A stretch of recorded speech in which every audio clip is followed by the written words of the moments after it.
रोखठोक, बेधडक आणि नेमक्या घडामोडींचा अचूक वेध घेणारं एकमेव विजनरी बातमीपत्र विन टीव्ही मराठी.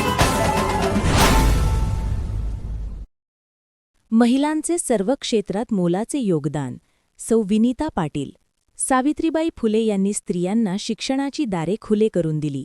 त्यामुळे आज महिला कौटुंबिक जबाबदाऱ्या व कर्तव्य पार पाडत सर्व क्षेत्रात मोलाचे योगदान देत आहेत, असे प्रतिपादन यशस्वी फाउंडेशनच्या संस्थापिका सौ विनीता जयंत पाटील यांनी केले.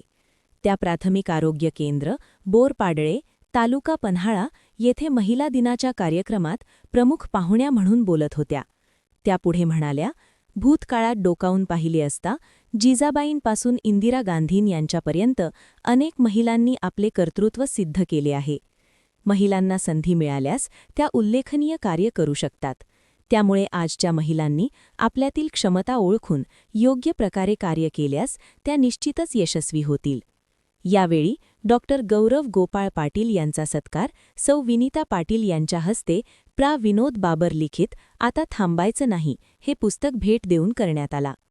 कार्यक्रमाच्या अध्यक्षस्थानी प्राथमिक आरोग्य केंद्राच्या वैद्यकीय अधिकारी डॉक्टर सोनिया कदम होत्या.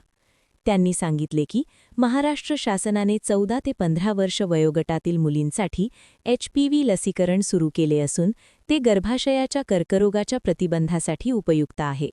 संबंधित वयोगटातील मुलींनी या लसीकरणाचा लाभ घ्यावा, असे आवाहन त्यांनी केले. या कार्यक्रमास सौ सोनाली नेमिष्टे तसेच प्राथमिक आरोग्य केंद्रातील सर्व कर्मचारी आणि महिला मोठ्या संख्येने उपस्थित होत्या. विन टीव्ही मराठीसाठी बोरपाडळेहून श्रीकांत कुंभार.